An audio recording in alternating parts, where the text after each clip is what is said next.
She was a stay-at-home mom in rural Kentucky with a phone, a passion for garage sales, and absolutely zero expectation that anyone would care. No professional equipment, no editing team, no industry connections. Just Kayla, a car and a camera pointed at other people's junk. That was the whole plan. And somehow, against every reasonable expectation, it worked. Not just a little. It worked in a way that changed her entire life, blew apart her marriage, launched a second act nobody saw coming, and turned a homeschool mom from Danville into one of the most watched flipping creators on the internet. But the story behind the homeschooling picker is more complicated than it looks. And the real question isn't how she built a channel, it's what happened to everything else along the way. Kayla Lee Moore was born in December 1988 in Harrodsburg, Kentucky, a small town in Mercer County with a population that could fit inside a mid-sized arena.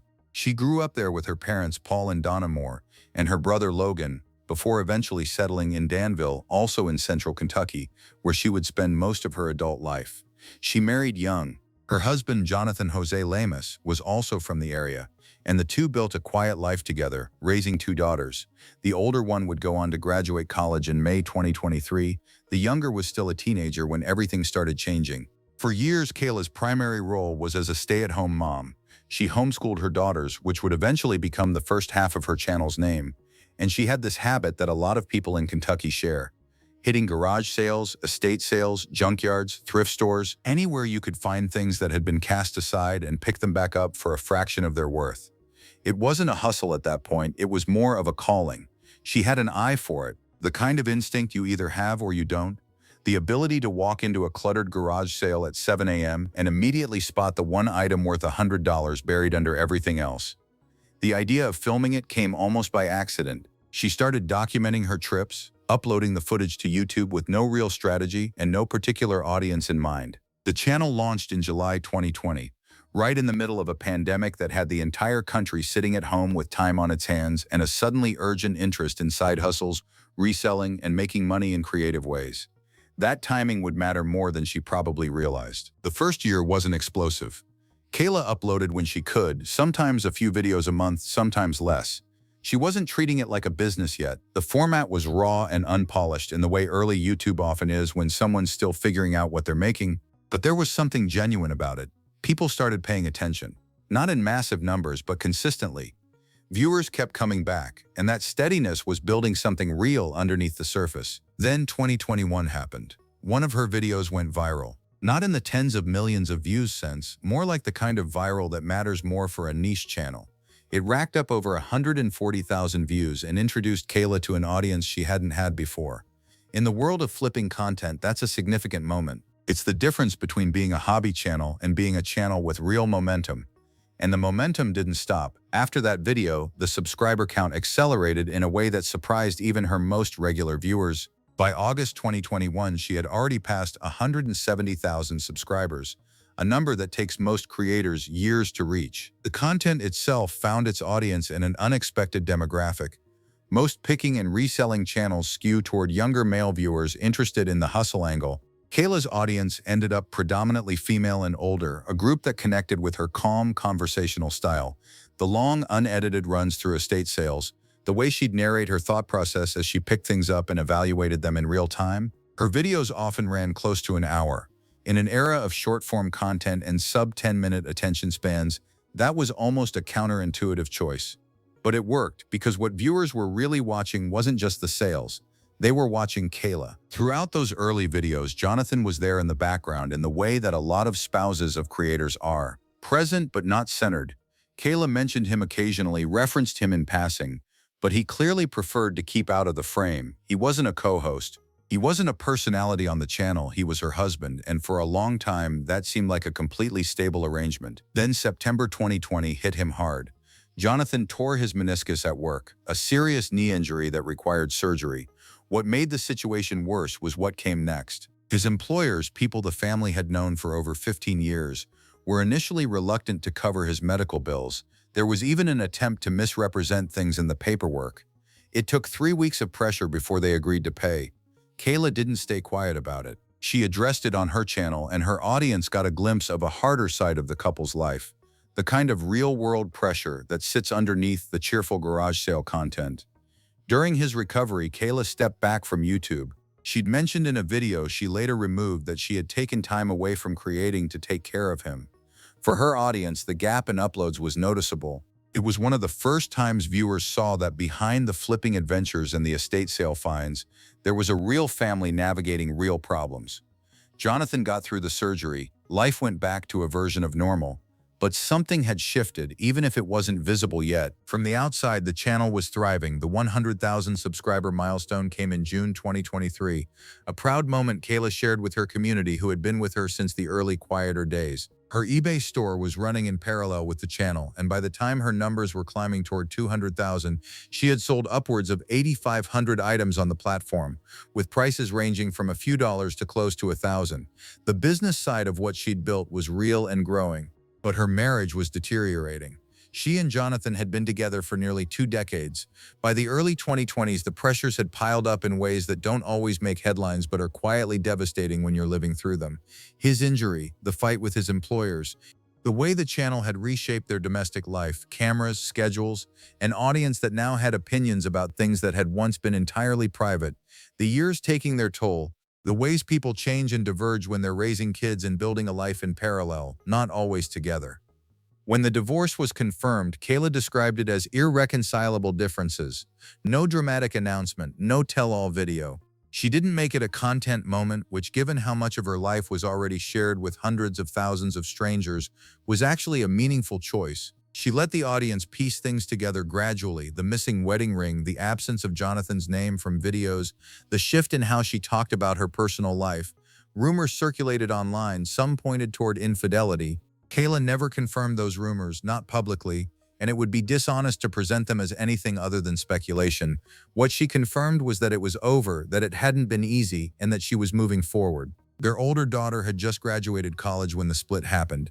Their younger daughter was still a teenager at home. The timing, as it often is with divorce, wasn't clean. For a while, Kayla just kept working. The channel didn't collapse after the divorce. If anything, she seemed to channel everything into it. The uploads continued, the pics continued, the eBay store kept moving inventory. Her audience, many of whom had been watching her since the early days, seemed to feel protective of her in the way parasocial communities often do. There were comment sections full of support and curiosity in equal measure. Then came Matt. Matt runs a channel called Part-Time Pickers. He's a fellow content creator and part-time eBay reseller, operating in the same niche world of garage sales and thrift flipping that Kayla had built her brand around. The overlap wasn't a coincidence. The picking and reselling community in the YouTube space is smaller than it looks, and people who do what they do tend to know each other, cross-reference channels, appear in comment sections, and eventually meet in real life. Nobody announced how or when they met. What emerged in the first half of 2023 was a growing suspicion in both communities that something was happening. Fans started noticing small things: joint appearances, the way certain comments got responses, social media activity that seemed a little too coordinated. In June 2023, Kayla and Matt went public. No grand gesture, no announcement video, just the confirmation of what the more attentive part of her audience had already suspected. Some fans were genuinely thrilled. Kayla and Matt were both pickers, both content creators, both building something in the same world, and to a lot of viewers that felt like a natural fit. Others were more cautious, in the way that audiences always are when a creator they feel connected to brings someone new into the picture. The comment sections processed it the way they process everything: loudly, emotionally, and with a lot of opinions that were nobody's business but everyone's anyway. What happened over the next 2 years was quieter than the drama that preceded it. Kayla and Matt built a relationship in something approaching public view, appearing together on each other's channels, navigating what it looked like to blend two separate creator identities into a shared life while keeping both channels distinct. The audience adjusted. Most of them came around. The channel continued to grow. By 2025, the Homeschooling Picker had crossed 200,000 subscribers, with over 64 million total views accumulated across a library of well over 200 videos. Her monthly view count sat around 4 million. Her estimated annual ad revenue had climbed to somewhere in the range of $120,000, with additional income from sponsorships, affiliate sales, and her Amazon storefront layered on top. Her estimated net worth by 2025 was placed around $350,000. Not generational wealth by any measure, but a genuinely significant financial turnaround for someone who had started this whole thing as a stay-at-home mom with a phone and a love of garage sales. The eBay numbers told their own story.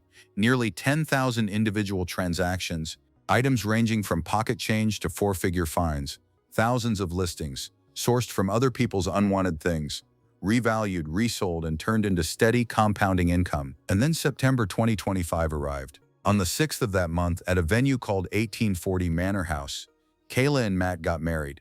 After 4 years of building something together, from rumors to going public to blending their lives and their channels and their audiences, they made it official. The picking community that had watched Kayla navigate divorce, rebuild, and find someone who understood exactly what she did and why she loved it, now watched her start an entirely new chapter.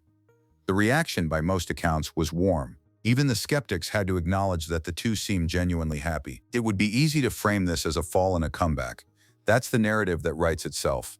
Marriage falls apart, channel explodes, new love appears, everyone lives happily ever after. But that framing misses something important about what Kayla actually did. There was no safety net here. She was a stay-at-home mom with no prior career in media, no digital marketing background, no production experience. She picked up a camera in 2020 and started filming herself looking through other people's belongings. And she built that into a business that now generates six-figure annual revenue, employs her full-time, and has made her one of the most recognizable figures in a niche that most people didn't even know existed as a YouTube genre. The divorce was real, and it was hard. The online rumors were unkind and largely unverified. The process of rebuilding a personal life while hundreds of thousands of people watched and commented and formed opinions, that's not something most people would sign up for voluntarily. She did it anyway, and she did it without making the pain the content. There's something to be said for that. In an era when oversharing is the default and emotional performance is rewarded with clicks, Kayla kept certain things private even as her life played out in partial view. She let her work speak. She kept picking, kept flipping, kept showing up for the audience that had been there since the beginning. What really happened to the homeschooling picker? A marriage ended, a channel grew beyond any reasonable expectation, a new relationship started and led somewhere permanent. And a woman who started with nothing more than a good eye and a willingness to show up built something that by any measure is worth paying attention to. The only question now is where she takes it from here, and given her track record, it would be a mistake to bet against her. Most people don't get a second chapter. They get one life, one path, and they follow it until it stops working, and then they just carry on pretending it still does. Kayla didn't do that. She built a business out of other people's throwaways. She picked up things everyone else had walked past and found the value in them. And when her own life needed to be rebuilt from scratch, she did the same thing, quietly, without making it a spectacle, without asking the internet for permission. The marriage ended, the channel grew. A new relationship found her in the middle of the same world she'd always worked in. And on September 6, 2025, she married the man who understood exactly what she was building and why it mattered. That's the real story of the homeschooling picker. Not a scandal, not a collapse. A woman from rural Kentucky who picked up a phone in 2020 with nothing to lose and turned it into a life that actually fits her. She found the value in the things others overlooked.